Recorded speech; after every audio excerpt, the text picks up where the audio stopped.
Let's just start with the Grammys. Like, the boogeyman, he swept the floor. Was it a surprise to you? That many Grammys? A little bit. R.I.P. Irv Gotti. R.I.P. You know that's what they used to call me in high school? Irv Gotti. A$AP Rocky is a free man. He's been acquitted of all charges. So we talked about the Party and Drake record a little bit earlier. Let's rate it, man. What you give it out of 10? I said 7 on Friday. I'm at a 6. Your boy was spazzing. Mr. Yeezy. I'm so tired of him. For those of you who didn't see Lil Wayne's performance on SNL, I just want you to go watch it. Okay? Are you going to the Cowboy Carter concert? No, I will be, as they say, a blackbird singing from the parking lot. Not gonna lie, you know, we got shit you said. We introducing something new to the podcast called Not Gonna Lie.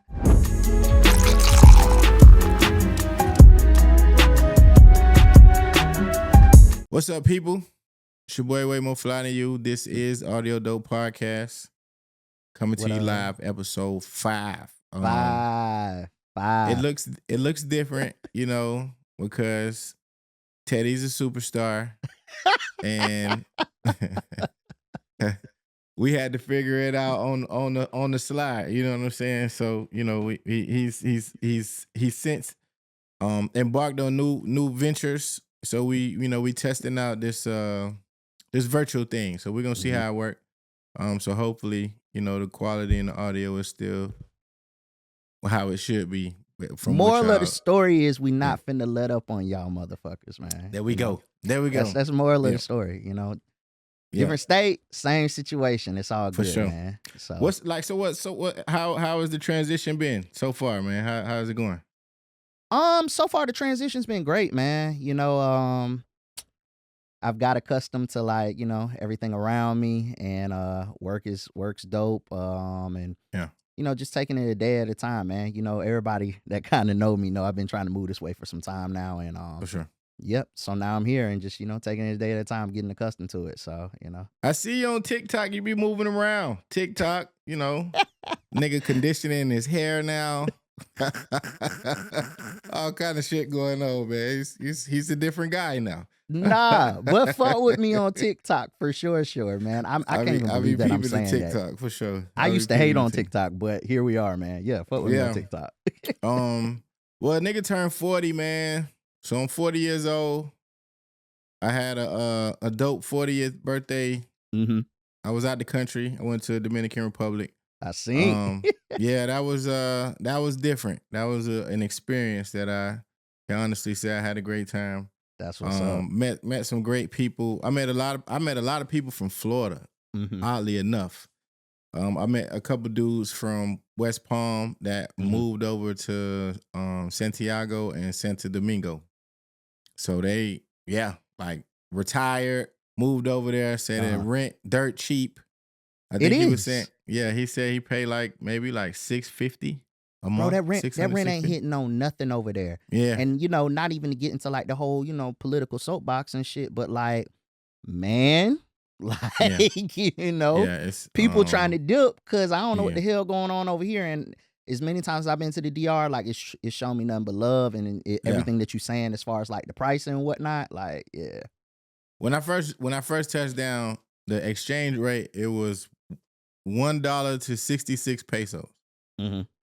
So just imagine all the stuff you could buy with $1. You know what I'm saying? Like, and they take American dollars over there too. But even when, like, with meals, like I think I went out for my birthday. Well, I had breakfast for my birthday by the beach, and I had 2 drinks, a meal, appetizer, something. It came to maybe 1,900 pesos, which it was equivalent to like $25 in American money. Okay. So you know what I'm saying? It was. I was like, oh shit. I was ready to come home, but I was appreciative of the experience that I did get, because, you know, over How there. much did you piece up enough money to purchase you a few Capri Suns? No, I did not. Let me tell you, right? Because I know why everybody say, you know, why men go over there, right? So the first day it was cool. I ain't gonna lie. It's fascinating. You know, the women are beautiful. Everybody got the body. They plickety plow, right? First day is cool, Hola papi, hey, they come from everywhere. They gonna hit you with the hola papi leche.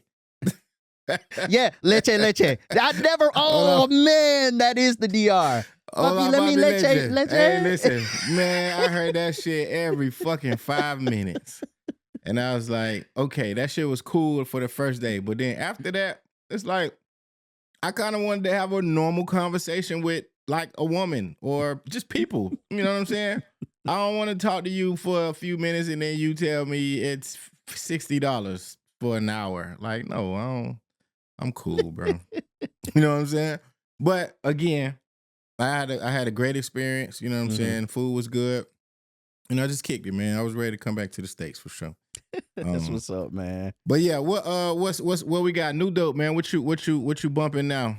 Well, I kind of know already what you probably listening to. New dope. I mean, other than I'm not gonna say consistently, but I bumped what we gonna talk about. But I'm fucking with the new Hurricane Wisdom project. I don't know if you're familiar with he a jet out of Tallahassee at that. Man, Tallahassee got some talent. They're crazy, bro. Okay. But Hurricane's project is hard. Oh, how can I fucking forget the fucking Life is Beautiful. Life is Beautiful. Yeah. The Larry 2 Chainz. Bro, that's an early album of the year like thing right now. Like I know a lot of like the critics and everybody have been coining it and saying that, but like it's with good reason. Like that. And I hate to say this, bro. Oh, I hate to say this. But that nigga Chainz kind of outshined my dog on the project. But that's not even in a bad thing. It's not even in a bad way because we look at Chainz. If you want to be frank, like that nigga is a spitter, like for real. Yeah. But Larry is a game talker, and he gonna give game at any cost. So it just kind of, I don't want to say it was unbalanced. If anything, it was evenly yoked. It was just very noticed on Alchemist production that nigga 2 Chainz is like, if we ain't know before, that nigga is immaculate as a spitter, bro.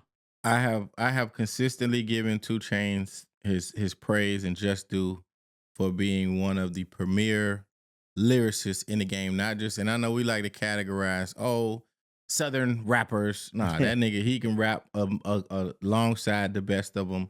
I really, really appreciate that project. I've dived into the Drake and the Party record. It's a few cuts on there I like. Specifically, I think my favorite song on there is wasn't Give Me Raining in Houston. Oh. Raining in Houston.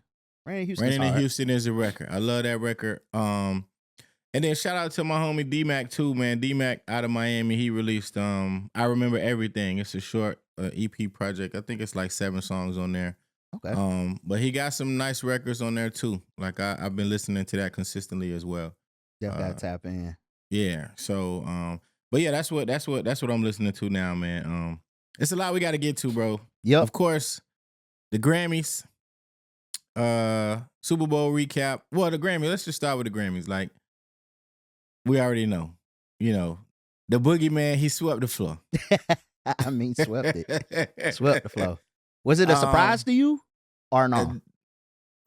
That many Grammys, a little bit. That many. Like I anticipated. What do you got? Rap song of the rap song of the year. Song of the year. I anticipated maybe performance. Rap performance of the year. Those were the only 2. I did not anticipate the other. The big categories. He got 5, right? Yeah. Yeah. The thing is, I'm right there with you. I didn't anticipate the big 2, like because the Grammys has this thing of giving us our awards in our categories. Yep. But when it's time to play ball with the big dogs, the record of the year, the song of the year, the album of the year, it always seems to just elude our urban genres. Yeah. So when he won the first one, I was shocked. And then from there I was like, nah, he could really win both. Because bro, like honestly speaking, it wasn't you that I texted shit, but it was somebody. Oh, Felly. I hit Felly. I said, bro, it's at the point that song is one of the best rap records ever. And I'm not even what the kids say these days, glazing and all that shit. Like, just looking at the impact, bro, and people's reactions from a record that's almost 365 days old at this point. Yeah. It ain't no bots that can make that happen. That's the song. So, I agree. Yeah. I agree. What do you think about all of the symbolism in like the Canadian tuxedo and paying homage to, real lyricists, real rappers, everybody that pretty much came up before him? It was almost like at this point, bro, he bullying the man. And I get it. And I'm not necessarily against it either, because I feel like if the tables were turned. Oh my God. If the tables were turned, because we see how he act, we see when we say we see how Drake acts even now that the tables haven't turned. He's still making, passive aggressive, statements, gestures and sneak dissing and all of that other stuff. So, but if the tables were turned, it would be much worse. Exactly. So I appreciate not only the sarcasm, the wit, the intellectual warfare that Kendrick is pretty much like putting against Drake. It's masterful, like, to say the least. Absolutely masterful. Like, I'm 1000% with you. Is if the shoe was on the other foot, I just think back to that summer where Drake just completely bullied Meek Mill, bro. Like, it was almost a summer and a half. It felt like it was a long time. He bullied the fuck out that man. So no, I don't think that there's ever enough bullying that's going to take place to Drake, bro. Because if the shoe was on the other foot, he would never let it down, bro. But you know what? Before we move, I just totally slipped my head, bro. Grammys, shout out to Doechii. Like, oh yeah, shout out to Doechii, rap record album of the year. Yeah, and that masterful, crazy, beautiful performance that she put on. Like, man, she is the standard when it comes to, just diversity when it comes to women rappers, bro. I mean, Glorilla to me is the pinnacle right now. She cranking out the hits, but for just like a rap artist, when you talk about polished artists, yes, yes, like dope. She's the one, man. Shout out to Tampa, man. Shout out to Tampa, bro. Yeah, she put it on for y'all boys for sure. And then and I know we're gonna get to the Super Bowl performance too, but I want to point out the bias. Like, Doechii got praised for her performance, breath control, rapping over her own vocals and not background vocals, choreography and things of that nature.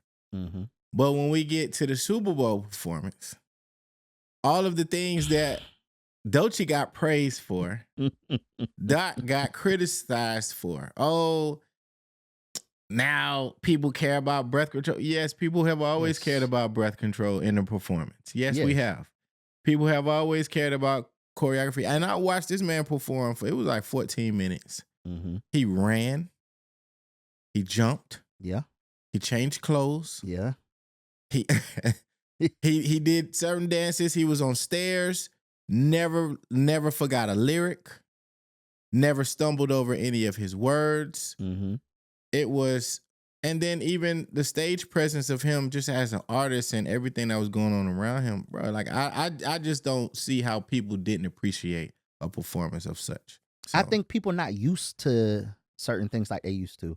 I was on fire after the performance and reading the timeline. And same. Remember, I said that shit and I was just like, I mean, at the end of the day, yes, it was deeper than what you saw. Yes, you motherfuckers don't want to think no deeper than fucking, like, people just be happy with a handshake and a fucking cone of ice cream, you simple ass motherfuckers. Like, bro, I don't get it. And it disgusts me. It is absolutely okay to not like something. Yeah. But to just consistently project negative, it's so much bigger, first of all, just like he said in the performance, right? It's bigger than music, right? Yep. We've never had a rapper take that stage. How his performance goes is indicative of if we'll ever get another rapper on that stage again. He set the tone. He set the tone for it. And people, who was the last rapper before him? Was it Outkast? Previous to rapper? So rap artists, right? We got Nelly, that popped out on somebody's performance back in the day. Right. We had Big Boy pop out, you know, in Mhm. Atlanta. He did I Like the Way You Move. Yeah. We had the medley in LA. But we never had a rapper as the Right. headliner Okay. to I figured own as the much. entire, you know, Super Bowl stage. Yeah. So, you know, I just appreciate it. It was black as fuck. Yep. It was full of meaning. It was beautiful. For the people that say he didn't do the hits, bitch, he gave you like 5 to 6 songs that charted in the top 10 on the Hot 100. You Yep. know, it's like, go play in traffic, dog. Just go play in traffic. Like, that shit at this point is stupid. Yeah. At this point, it's just it's deliberate hate now. Yeah. Because, you know, he's delivered. People said that he, you know, what bothers me the most is to say that he's having a moment. Yeah. I don't like that terminology because he isn't having a moment.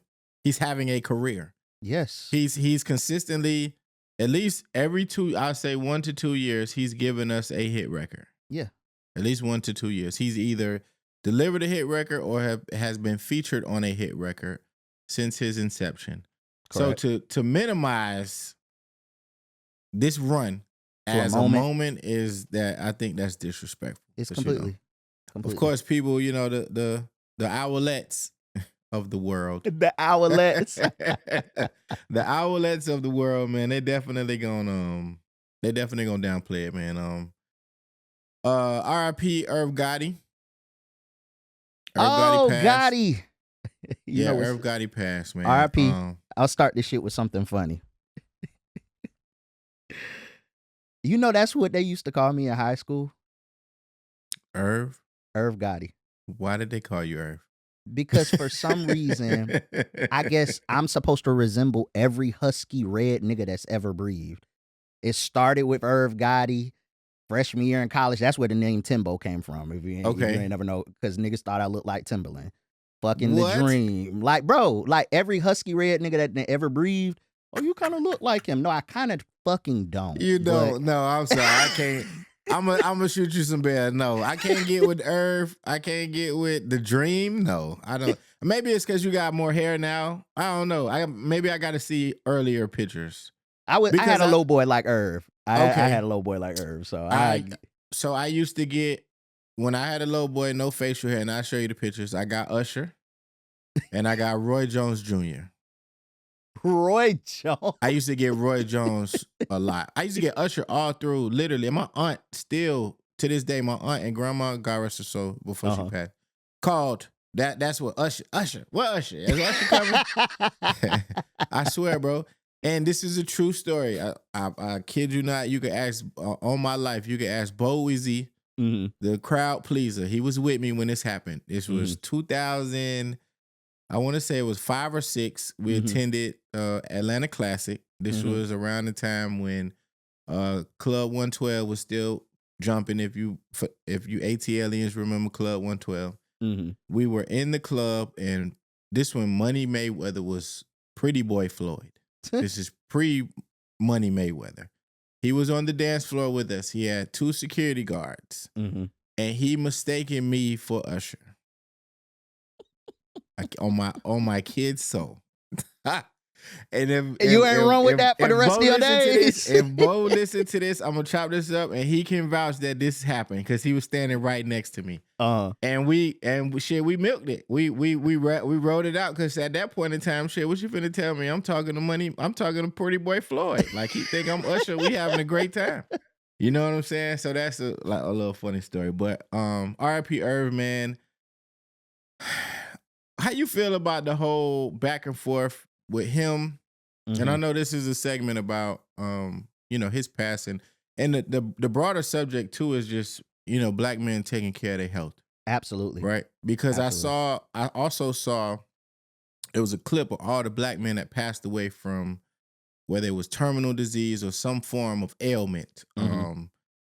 DJ Clark Kent, Irv Gotti, Fat Man Scoop, yeah, Rico Wade, couple other people passed away in their sleep. Like, it's just, so black men, from my mouth to your ears and God's ears, please go to the doctor, get your regular checkups. Like again, I'm 40, so I got a whole other list of checkups that I need to do now, and I will stay on top of that. But that is probably the most important part of this segment here.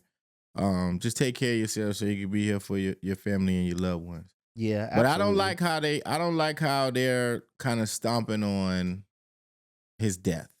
I get the whole Murder Inc. versus G Unit thing. Mm-hmm. Hey, I know that spilled over into the streets, and I know that there are some things that aren't forgivable. Yeah. But what also isn't forgivable or doesn't show any bias is karma. So just keep in mind when you spewing all this hatred and appreciation for somebody passing, keep in mind these people got daughters, sons, they got mothers, they got fathers, they got uncles and cousins. Like, I just feel like just show some respect, bro. You know what I'm saying? Like, the hatred can't stem that far. He gone now. He can't do nothing about it. You can't do nothing else but continue to just like, it's like they just wanted to keep beefing. And I mean, 50 he been called out by a couple people, and I rightfully so. I think so. I was like, because when it happened and I saw 50's post, my thing was I didn't know whether to think he was just like one of the most disgusting human beings ever, or applaud him on the fact that like this nigga's unwavering consistency in just not giving a fuck. Yeah. Like, I don't know nobody that it matches. It's definitely two ways you could look at that. Yes.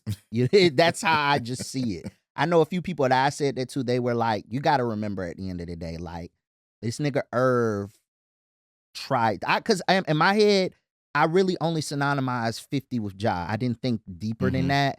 But, like, Irv, like, tried to kill this man, literally. And then not even just literally, like, metaphorically, because he was trying to stomp out his, Irv was at Def Jam at that time, I believe it was.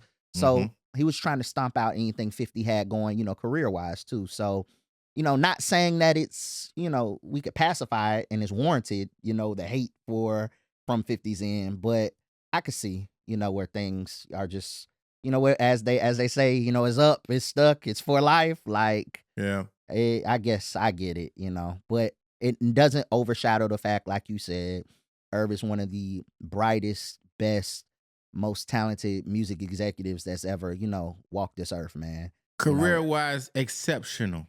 Exceptional talent. I mean, he's worked with all of them. From Hove to Ashanti to Ja Rule. He created a sound. The Murder Inc. sound was running the table for a good little minute at Def Jam. DMX, the list goes on, man. So what he built and then what he was able to withstand during that whole beef, like he kind of attributed to rejuvenating Nas's career at one point in time. It's a lot that Irv contributed to the game, not just from a production standpoint, but just as a music mogul mind. Like, now, I will say that though, before we slide, I just thought about it. Irv's mentality though. I don't know if you ever seen that clip with Nas when he was talking about this was when Nas did his little period in Murder Inc. And they had a show in Baltimore, and Irv wanted to take the Rolls out before like the show and go through the hood of Baltimore like a parade and just see the people. And Nas was like, for what? and Irv was like, like, that's how we gotta touch the people, man. That's how we, we keep this and the third. And Nas just was not going with that shit. It's like, bro, you got to grow up. I don't blame Nas. Like, I don't. You know what I'm saying? Like, what the fuck was we doing that for? Like, we up. You got to grow do that. You know what I'm saying? We don't have to do that. Just today, A$AP Rocky is a free man. He's been acquitted of all charges. I think he was facing I think it was a total of 5 charges. Two of them being felony assault with the firearm. And did you see when the verdict was read? Him swag surfing to Rihanna. I don't blame him. Hey, listen, man. Look, hey, if I get a chance to dive on Rihanna in the courtroom after I heard not guilty, I'm doing it every time. Every time. The nigga, it was literally, I watched it live. So, YouTube be having live footage of the court or whatever. Yeah. I thought it was his mom that he dove over there to. But then later on, I guess the blogs, when they picked up and saw the video, it was Rihanna. Like, the nigga literally jumped over the little separation thing between them. I thought that was pretty fucking dope. Like, at this point in time, y'all can't take me to jail for doing this. You know what I'm saying? So I'm just finna dive on my woman. But yeah, it's a tall tale sign of or just a tall tale of just loyalty amongst your people. Watch the company that you keep. Yes. I think the turning point in the trial was that recording of, I think his name is A$AP Rocky, admitting to his overall plan was to extort Rocky throughout this entire situation. So I ain't got much to say to that. That was just news that just happened, literally just happened today. So A$AP Rocky, a free man, get back to your family, black man, and don't do no more dumbass shit like that again. And stop pushing the album back, man. Put that shit out. Stop being scary. Yeah. So we talked about the Party and Drake record a little bit earlier, but we could dive more into it. Let's rate it, man. What you give it out of 10? I said 7 on Friday. I'm at a 6. 6 out of 10. It went down? Yeah. Yeah, 6 out of 10 for me. Because I knew from the beginning when I saw 21 songs that there's fluff in this shit. Oh, yeah. I went into the part, I know everybody going, listen, I am a Drake fan. And I'm not going to sit here and explain that shit over and over again. And I'm definitely a Drake fan when it comes to R&B. Like, oh yeah, of course. Let's be real. So I was excited for the project. It just sonically sounds too much the same from beginning to end. There's too much fluff in there. The highlights, like I think it's Deeper. Party has a song on there called Deeper. That's fucking crazy. That's some shit to fuck to. And there's a record on there that neither one of them are on. That's like my favorite on the whole album, called Pim's Delusion, which like our Dilemma. So I gotta find out who Shorty is, because that record is fucking amazing. I've had that on like loop since it came out. But honestly speaking, 21 songs, I listened to it that night when it came out. I didn't want to rush to judgment, because that's what everybody want to do. Everybody's a critic. I woke up that morning, went to the gym, listened to it later that day, and then I pulled 11 songs of the 21 that I actually like, made my own playlist, and I'm never going back to the full project. That's just 11 out of 21, but I ain't 50% in school. I'm giving the benefit of the doubt and saying 6 out of 10, because it's definitely some good vibes on there, for real though. Yeah, I saw Party, the tweet and delete or post and delete. Yeah.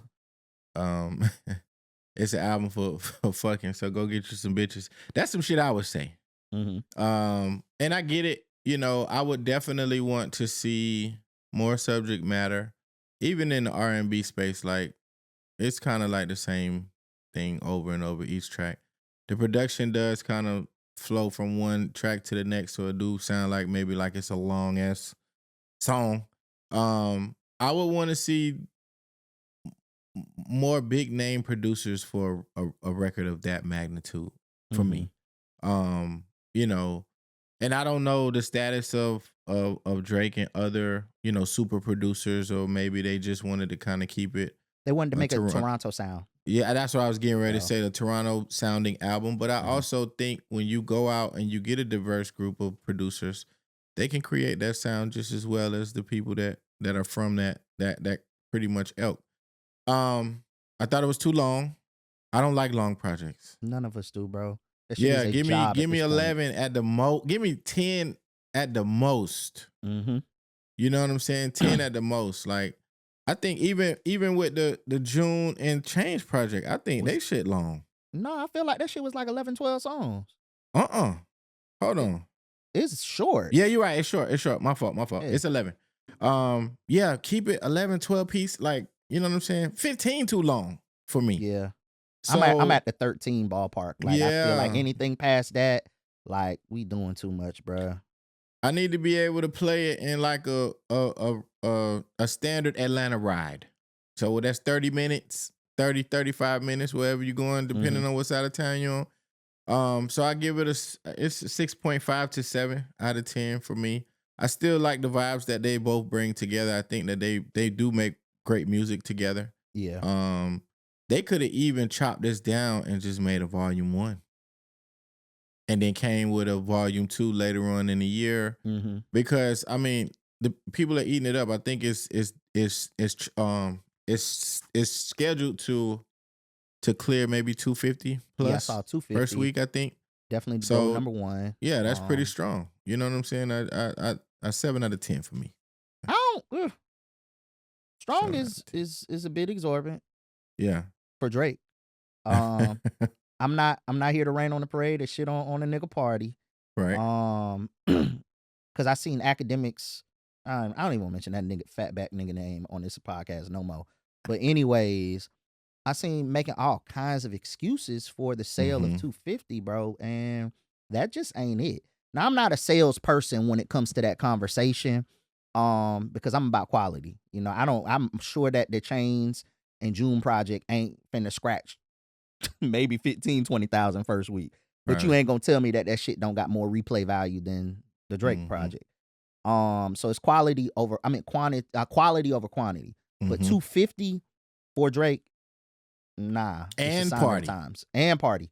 But I mean, Party don't sell nothing anyways either. I think I seen his high Party's never had a number 1 album. This is his first. And I think his highest sales week was like 37,000. So we conflate a lot of times social popularity and conversation for what shit really doing. You know? So yeah. Yeah, we'll see when the week closes. But shit, I think 250 is good. Like, that's strong. In today's era, you know, everything seems to be inflated. Every time you go online, it's a billion streams on Spotify. First rapper to go 1 billion streams in 24 hours. It's like it's this new. It's some new record-breaking metric that nigga done did. Like, everybody ain't streaming 1 billion times, bro. Get the fuck out of here. You know what I'm saying? So I just feel like with that, you know, let's try to the counts of these streams. It just none of it just makes sense anymore. It's just weird. How about this, bro? And it's not gonna happen. You know, I could dream, but let's back in these sales metrics. Like, it don't need to be the public's knowledge.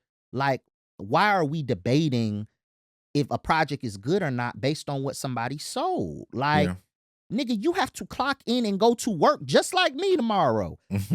Shut the fuck up about what a nigga did on their first week sales. If you liked it, you liked it. If you don't, you don't. And let that be that. But like, to sit there and just, you know, I hate when I fuck around and get lassoed into arguing about it on the timeline, because, like, you know, because I really deal with it. Like, I understand the back end and metrics and stuff on that. Right. But it's like, bro, when you just got to go to work the next day and you don't work in a field that don't got nothing to do with music, what are you telling me about a nigga first week sales for? Please, like, what? Tell me about your mortgage. Tell me, did you wipe your child asshole? Like, tell me something that's relevant to your livelihood. Like, nothing that ain't got nothing to do with you. The only reason why I keep the sales topic in, or the sales variable in these topics, is because it's literally the only objective stat. Everything else is subjective.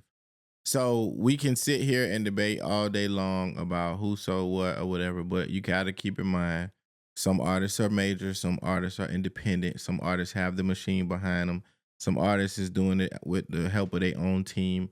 Like, for me, I'm looking at who putting asses in seats. That's how I look at it too. Who's putting asses in seats? I think Freddie just did a show in Chicago. 6,000 people. I don't know if you've seen it on TikTok. Sold out. Like, I don't know what venue it was, but they were saying it was over 6,000 people that was there. And that shit was turned in Chicago. So, I mean, we could sit here all day and debate who 100K, this and that, but it ain't too many people moving them hard tickets. You know what I'm saying? They're not. They're not moving them hard tickets. And I heard that, well, I was watching because Chains in June and Out was on, I think they did $1 million worth of game. And they did Breakfast Club. They did Breakfast Club. and it was one more. But they said they're going on tour. I can't wait. And your boy is coming. Ooh. March. Dom. Oh yeah. Yeah. He's coming. Why would I move to LA? The nigga don't got an LA date. His LA date is fucking Rolling Loud, which I'm not paying. I'll be 37 in May. I'm not going to Rolling Loud. Yeah. I'm bougie unless like I know somebody hooking me up. I'm not paying to go to Rolling Loud, bro. Like my anxiety won't let me. So that's how I feel about Dream Fest. Yeah, like what you were saying about Dream. Yeah, I'm not there, bro. I'm past that point in life. You couldn't kidnap me and take me to Dream Fest. And I love Cole. I love Dreamville. But that is just too many people for somebody like me. Too many. I'm gonna catch the San Fran date. I'm gonna fly up there and catch the San Fran date. So yeah. Yeah, Dom. I want to say it's the March 25th, if I'm not mistaken. Mm-hmm. So my cousin hit me because he a big Dom fan. He was like, "Cuz, you want to go?" I said, "Hell yeah, I want to go. Shoot, I'm gonna go to that, and I'm going when Chains in June come to town." But yeah, man. So like the artists, I'm with the artists that's putting asses in seats, man. That's what it all boils down to, too. So, your boy was spazzing. My boy, Mr. Yeezy. Yay!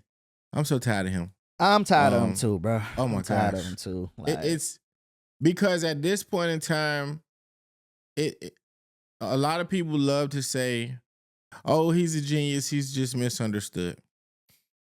A lot of his rants and where he's kind of like pointing his attention, it doesn't make any sense to me. No. The rant about Puff was weird. The rant about, and it's a lot that he just doesn't know. You know, he took shots at the Jews. Yeah. He took shots at just everybody, you know. You know where he lost me. With what? When he fixed his mouth to talk about fat bitches. I went on Apple Music and I unlisted every Kanye album I had after that point. No, sir. You don't go past go about no shit like that. No, we gotta leave the big girls alone. Leave them alone. We gotta leave the big girls. Leave them alone. I leave them to me. But yeah, how you feel about Ye, man? What should we even be paying him any attention at this point? In 2025, should we be paying Kanye attention? No. I think that Kev on stage said it, and it's true.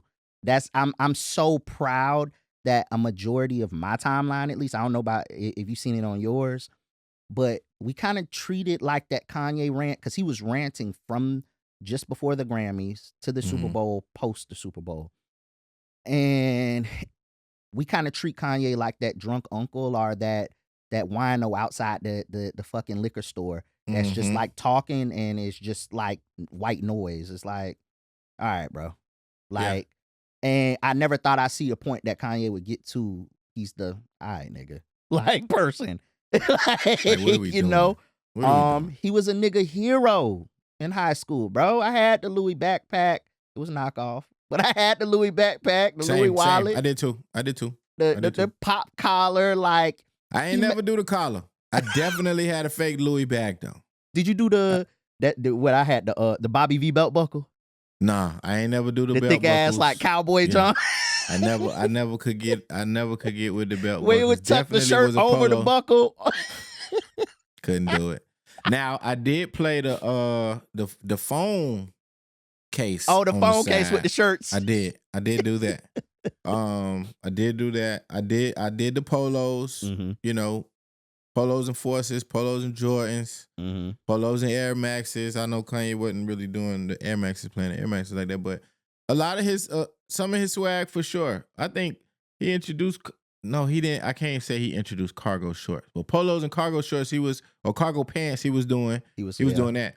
So, those are some of the style that I come up, and I still like a lot of the kicks, the shoes. Yeah, love the shoes. I just think that at this point in time, man, what we loved Kanye for is gone. That ship has sailed. It doesn't exist no more. He's no longer our Cape Crusader for the black community. He out here marrying any bitch that looked like Kim Kardashian and forced them to wear no shoes in public. No clothes. No clothes. Damn, the shoes. That girl was walking on the red carpet and the bottom of her foot looked like she kicked Lupita.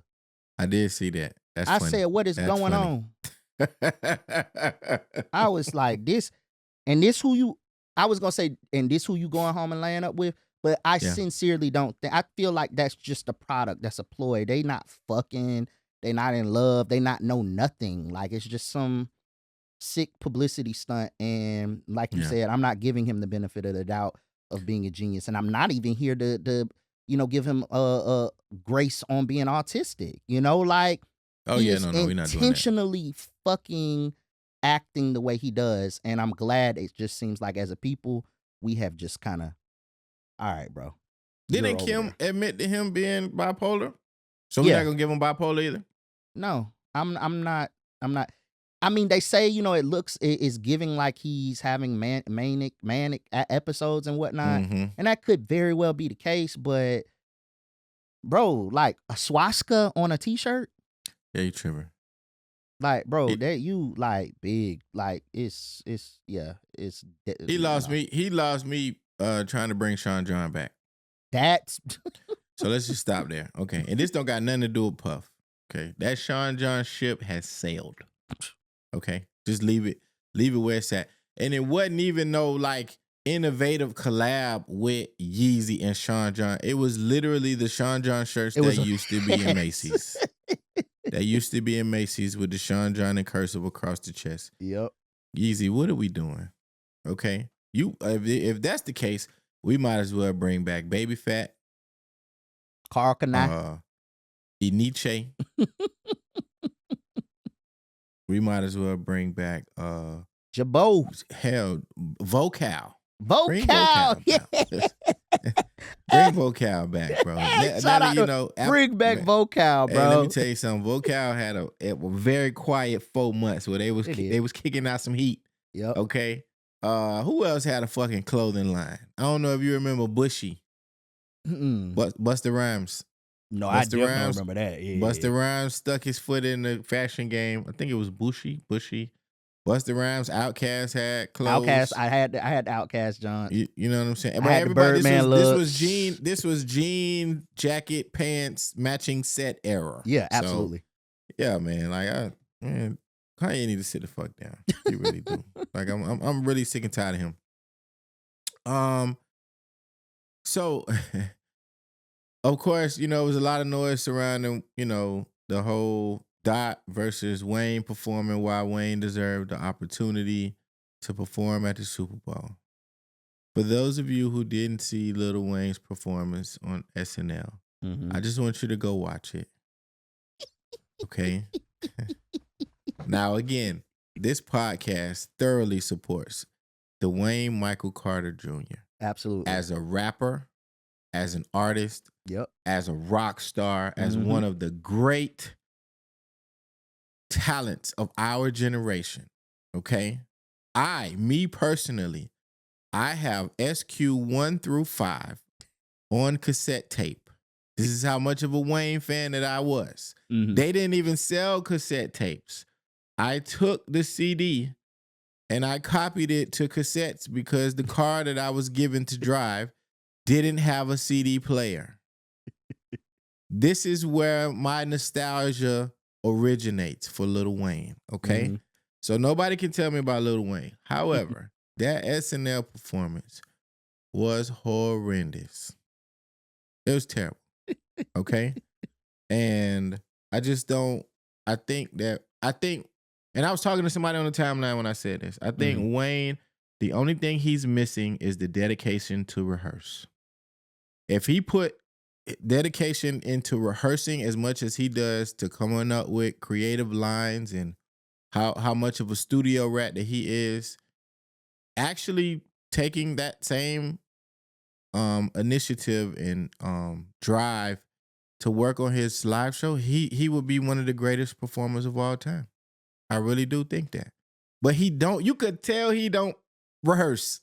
He don't give a fuck, bro. He don't give a fuck. He don't. He got Lauryn Hill syndrome. Yeah. He don't He got give Lauryn a Hill fuck. syndrome. And I'm with you on it. I didn't think it was horrendous. I thought it was a decent, performance. I do think that it was a shining example of like, all right, this what y'all wanted. this why I think you crazy. That's like what the SNL performance was for me, bro.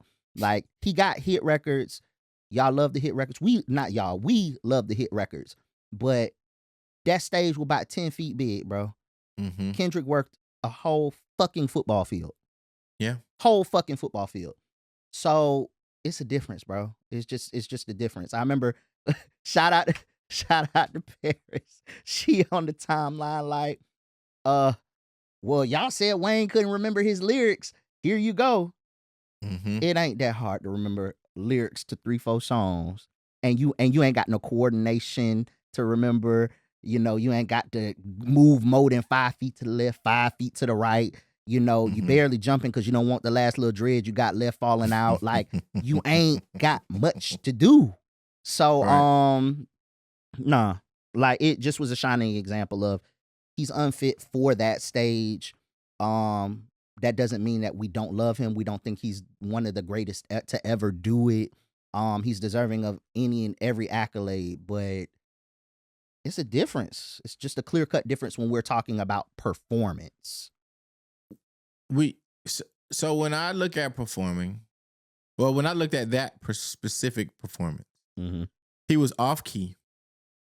So being in key with a live band takes rehearsal. Absolute rehearsal. The band is playing over your vocals. Mm-hmm. And then you're trying to scream over the band, which makes it even worse. So you off key. I don't remember if he forgot any lyrics. Did he? He forgot? I didn't see that aspect of it, right?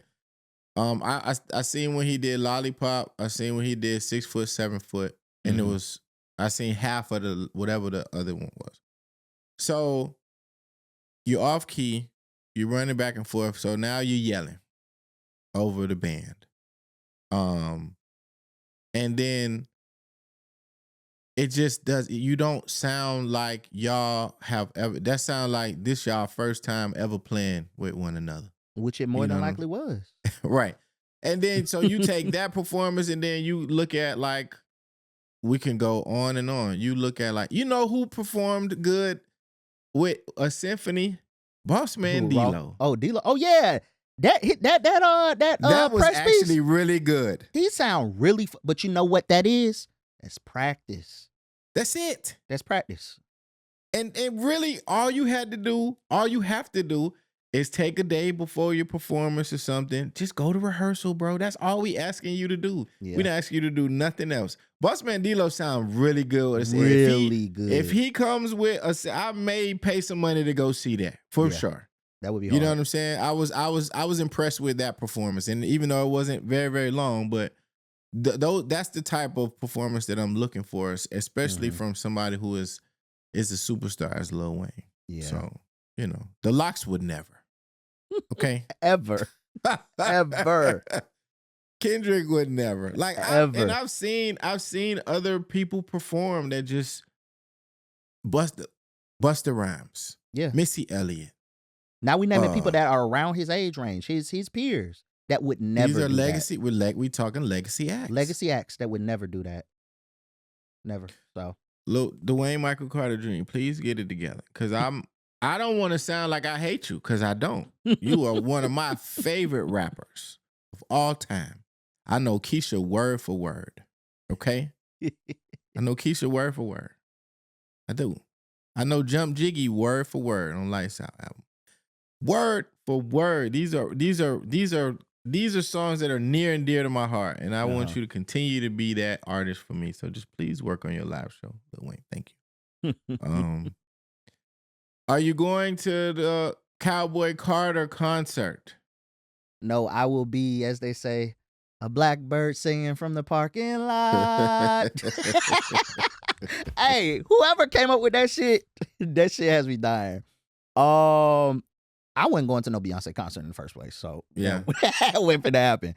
I did want to go for Renaissance because I like the Renaissance album, and Beyonce is one of those artists that is like last on the check sheet. That's like, I ain't seen her perform, and I think she's second to Michael. And I feel like I can't live my lifetime and have not said I've seen Beyonce perform live. But will I go see her do a country album? Nah, that's not my ministry, dog. Nah. You know. Is Beyonce a pocket predator? I want to say yeah, but then but if we say that about her, then what do we say about everyone? Because everybody, like at this point, like first and foremost, Kendrick's is on they're going on a stadium tour. Yes. Beyonce's going on another stadium tour. Yes. The Weekend Playboy, your boy, Playboy Cardi, going on a stadium tour. Okay. You know, and then those are the main ones I'm thinking of. And then you got a host of other, like, you know, acts that are touring, right?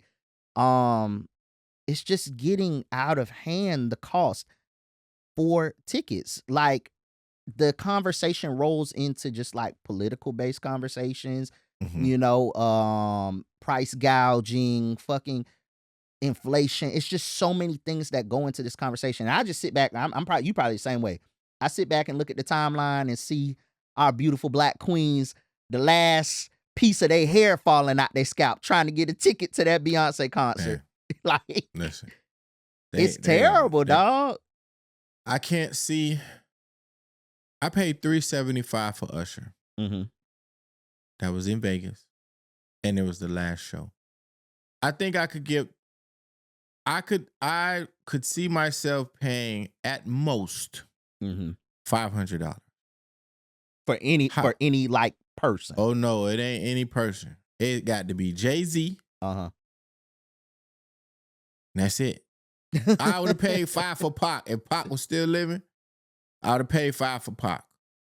Because Pac is somebody I actually really, really want.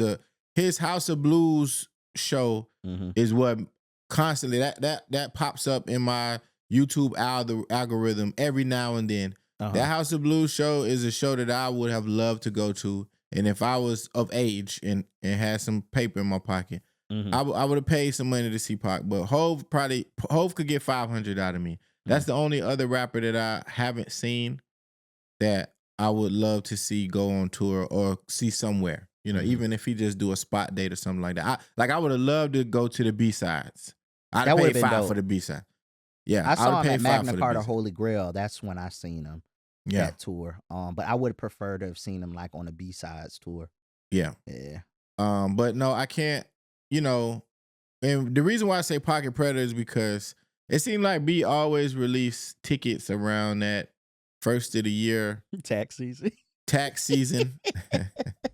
Like she know what it's almost like she knows what she's doing. So my question to you is production really that expensive? Like when you talk about putting together a show like how Beyonce is putting together a show, and I'm pretty sure it's an amazing show. The ticket, because it's not just the ticket, it's ticket master fees. Yeah. It's service charges. Yeah. It's convenience fees. It's taxes. It's gratuity. Yep. Like on a ticket, bro, I'm on the app. What are you talking about? $50 ticket, $100. After you get done with everything. Bro, how we got here? It's $100 in fees alone. Not to mention the ticket is already $500, $600, $700, $800, $900. Well, I will say you also gotta think, bro, because it really need to be some kind of government regulation on things. We got to. Because there were tickets for Beyonce's tour that are $300, $400, right? $300, $400, $500. And that may not be cheap to a lot of people, but it is a stadium tour. Right. But now you're dealing with, you know, resellers and scalpers who are getting these tickets and they're gouging the prices. And the common, you know, person living in America at this point, this shitty ass country we call home, like because of cost of living, inflation's like inflation, like how many people can you tangibly go see in a calendar year if you paying that much? You can't. One. And yeah, I'm paying. Look, my Kendrick Scissor tickets, they like $4 something. People clown me. I hate niggas. They clown me, tell me something because they seen the seat and they were like, "Oh, you gonna be watching the show up there with Tupac, huh?" Because they think I'm in the nosebleeds. Like, but I'm in the building and I'm seeing my favorite artist, and I never seen SZA yet. But you think I'm finna pay much more this year to see anybody else? I'm gonna go see Dom because I know it ain't gonna hit over 100. That's a $50 ticket, man. Yeah, I know the Chains in June concert, it ain't gonna go over 100. It might be 85. Exactly. So outside, I've been very staunch on this, bro. Like, I miss seeing Nipsey, R.I.P. live. Yep. And I remember when he came to Buckhead Theater for the Victory Lap tour, and I didn't go, and he passed away. And after that, I was like, if it's someone I want to see, I'm not going to be cheap. I'm going to make it happen. I've honestly seen all the big artists that I want to see, except I never got to see Kanye live, but Kanye isn't alive anymore. So that doesn't matter. I never got to see Drake. I'm not really pressed to see Drake. And that's that's pre all of 2024. I just wasn't pressed to see him. I do want to see Beyonce because, again, that's just like a hallmark of performances to say you've seen. Outside of that, bro, Kendrick Lamar is the only person that can get like a big check out of me to see them live. And then from there, it's all the just mid-tier, cool, newer, like that's it. The $100 guy. I paid $45 to see Gibbs. Maybe. That was a great show, by the way. Gibbs is another great performer, by the way. A lot of people don't really talk about. Yeah, Schoolboy as well. I paid like $80 to see him. Amazing performer. Yeah, a lot of people don't give Gibbs his just due with stage presence and the way he commands the crowd. And them people know them records. Them white people. Them white people. They know his records. They know them records. You know what I'm saying? Bro. They know them records, bro. So Beyonce, take it easy on us. You know what I'm saying? Especially the fellas in relationships, because that gotta get 2 tickets. Come on. You putting a lot of pressure on the men of the world, because there's an expectation that they women want Beyonce tickets. Yeah. Not to mention Beyonce tickets in another city. Because a lot of women, they done graduated from just, I ain't seeing her in Atlanta. I'm going to go see her in Paris. Yeah. In London. In this place. What about that London flight and that London hotel and them London fucking hors d'oeuvres you got to order for you and you? Yo, when it's all said and done, you probably looking at a couple $3,000, $4,000. Nah, bro. Nah. For 1 week. Oh, it's an experience. You better experience and get the hell out of my face. An experience that they didn't experience 2-3 times over, because the average Beyonce fan has seen her a handful of times. Yes. Yeah. So, if you like me, you haven't seen her once. So how many more times are you going to go? I got a cousin that's a huge Beyonce fan. Shout out to Jamel. I think this nigga seen her in Miami, Houston, and one other place. And I was like, boy, you out your mind. I'm not doing that. I'm not. Yeah, I just need one. You know what I'm saying? Like, I'm cool. I don't have to see Usher again. Like that Vegas performance was enough for me. You know, but these people crazy. It's a lot of people rich, and I'm not one of them. All right, we got a new segment before we wrap up and get into shit you said. But so we trying out something. What's this segment you call? This is called Not Gonna Lie? Yeah, Not Gonna Lie. You know, we got shit you said, and we introducing something new to the podcast called Not Gonna Lie. You know, if you was tapped in today on any of our pages or the account page, you know, shout out to the application. You know, hey, sponsor us. Yeah, for sure. But you saw a link for NGL Not Gonna Lie. And we posed a question. And we're gonna start doing that on the podcast. Give y'all a chance to be involved with us, you know, express your thoughts on certain topics without having to, you know, announce who you are. For sure. So the question that we posed today was, and shit, you know, you can answer it as well too. What is the wildest song you ever found yourself getting it on to? So we'll start with you for I hop in. Is there a song moment that come to mind?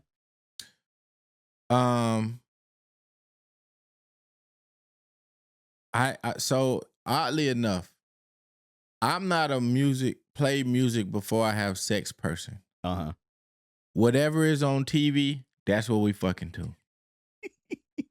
So I've gotten caught a lot of infomercials. I fucked a lot to mesothelioma commercials. I'm not lying. And it's not, it ain't on purpose. That's just what's on. Like, I'm not really, And I don't know if that makes me non-romantic or whatever the case is. Like, you know, a lot of times it's just, bro, we chilling and one thing leads to another. Like, ain't nobody finna stop and put on no fucking BET jams. Like, we just not doing that. So, yeah, a nigga, I've fucked to a lot of infomercials. I'm sorry, I don't have a song. Now, I do have an experience with, I don't even know if I should say this. But it was a girl that I really, really liked in high school. I fumbled because I had an opportunity to be with her. And I couldn't get my shit straight, right? Full transparency. And I hate this song still to this day. What's the first track on TP2.com, R. Kelly. Hit it hard from the back. I hate that song. Still to this day, I will not play that song. That song messed up my concentration. And I was not able to perform with the young lady. Shout out to her. Because I won't mention her name. Because she's happily married and moved on with her family. But yeah, I hate that song for that very reason. I feel it because I was the same way. The wrong song would knock a nigga concentration off. A nigga meat would be on insufficient funds. Listen. Yeah. If the slightest mental is off. I know for me it was I was getting it on and fucking John Legend's Ordinary People came on. Wow. And it was not in my sex mix. Because I am a nigga that will put some on. I didn't curate. I got lists. So I will put some on. But I don't know how that shit found its way into the mix. Maybe the playlist was off. Kudos to me for making it that long that the playlist was off. John Legend came on, and I guess it was, it's time to go. It's time to go. Because the meat said it was time to go down. Because by the time that nigga got to hollering, we're just like, I couldn't focus no damn more. Yeah, you can't. I feel you. You can't really get off to that, bro. That's can't. A church song. Basically. It's a church song, bro. If we being real, it's a church song. I'll give you a couple of some of y'all answers. We had somebody that said, speaking of church songs, Yolanda Adams, Open My Heart. Both of y'all need to go get baptized. Whoever said that, yes, y'all terrible people. What was you doing? How that came on while you fucking? I'm confused. That don't just come on though. That's it. You put that in your mix. Danger by Mystical. That's wild. Considering that he's a rapist now. Oh my God. I'm just saying. Yes. In retrospect, that's crazy. Wild. Like hindsight is 20/20. That's a wild song to get off to. Okay, keep going. Lil Wayne and Lloyd, You on repeat. Stroke to the beat in the lyrics. That's hard to do. That's a fast pace. That's a fast paced song. She's fine too. Cause that might be over. That's at least 100 BPM, bro. No. Man, you gonna make your heart stop trying to keep up with that. And then one more was fucking Back to Religion. Boy, what are y'all doing? Kirk, Stomp. Yeah, y'all niggas, y'all going to hell. Y'all going to hell with a scholarship. Don't do that, okay? Please. Adjust your playlist.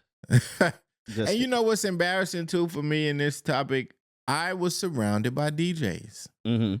I was surrounded by DJs, so there was always a mix somewhere around. Vibing mix, sex mix, R&B mix, mix. And I just wasn't the person that just played music. All my roommates did though. So you kind of knew when they had company.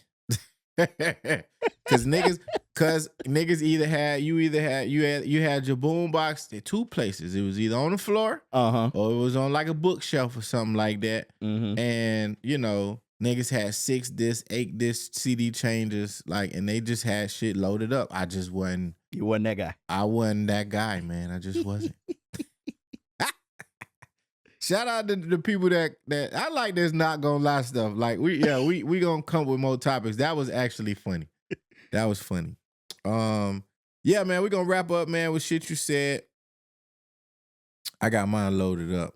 Okay, you can take it. I'm gonna pull mine up there. I found yours. Lord. So you said, damn, why is it less of a violation or not one at all if a skinny nigga get out the car and his ass crack show? Is it because as a big man, we have more cheekage so more crackage is shown. Shaking my head. I hate y'all double standards. What's going on, brother? I feel that way still to this day. I don't know if you've seen that video clip of there's like some meme going around where like it's Santana on the post and he looking hard and he just like shake his head. And it was like and the girls are saying like, when I notice my man's ass crack is out when he getting out the car. Oh, and wow. I'm just like, the conversation always be, and it don't be around just the average nigga. It's always about the big boys. Right. Fucking when you getting out of, because that is a fear. That is a fear as a big man. There's a fear as a big man.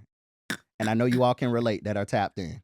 When you go to get out the car, if you feel that swift cold breeze slap across the bottom of your ass, a nigga be reaching. It's a technique to it too. Like you gotta kind of like put your hands behind you and like roll up slow, body roll up slow, and make sure that crack is not in present space to be seen. But I can understand that. If it's seen, like why is it any different? Is it that much different because a nigga got more cheekage? Like so you get more crackage? Like it's kind of, I don't know. I feel you on the double standard, but it is kind of egregious to be a more heavy set individual and your ass crack showing. Skinny niggas, because you don't see it that often with the skinny guys because, it just don't happen. For y'all, so whether you're sitting down or you're getting up, yeah. And don't let your crack be ashy now. Oh, my God. It's a whole nother topic. Oh, my God. Look like you got a powdered donut slap across your back. What you got? Let me. So you said, and I'm gonna go to on this list, the one that like I always wanted to unearth. Someone tweeted, if I had a list of things I hate, moving and coleslaw would be tied at number 1. So you retweeted it. Yes. With a list of things, right? Ugly kids, parking at a lounge. I feel you on that. I mean, paying to park at a lounge. I feel you on that. Parking at I hate it. Hoes with fries on their back seat. That's egregious. Yes. That's egregious. Come on. But the one thing you have been consistent with since I've known you. It's at the top of the list, baby. Where is your disdain for wedges? And we're not talking about KFC. No. The shoes. The shoes. It's just an ugly shoe. when that people love to try to dissect that I'm tripping. They want to say, it's easy for most girls. We don't want to walk in heels all day and all this other stuff. It's an ugly shoe. It's an ugly shoe. I put it in the category with the Chelsea boots for men. The boots that they be wearing to brunch. That's an ugly shoe. It's an ugly shoe. That is it. It's hideous. And then you got so many different kinds. You got the cork, big heel. You got the staircase one. Oh my God. The staircase one, the girls in Tallahassee, they kept the staircase wedge in business. Do you hear me? It's just terrible. It's just a terrible shoe. Like, learn how to walk in heels or wear flats. Those are your options. Learn, be a lady. Okay? You don't see me crying about how to tie a tie or a bow tie. No. Learn how to wear heels or just wear flats. Kitten heels are off the table too. That's just as ugly. You said the what heels? Kitten heels. Oh, yeah. Now, you know they're good for keeping a pair of them in the back seat. Yeah, those are trainer wheels. You be a woman. Be a real woman. Get you some 6-inch, some 8-inch. We can even deal with the 4. If you're going to work and you don't want to wear stiletto, whatever, 4-inch heels, 6, 8. But the 2, trainer wheels. Stop it.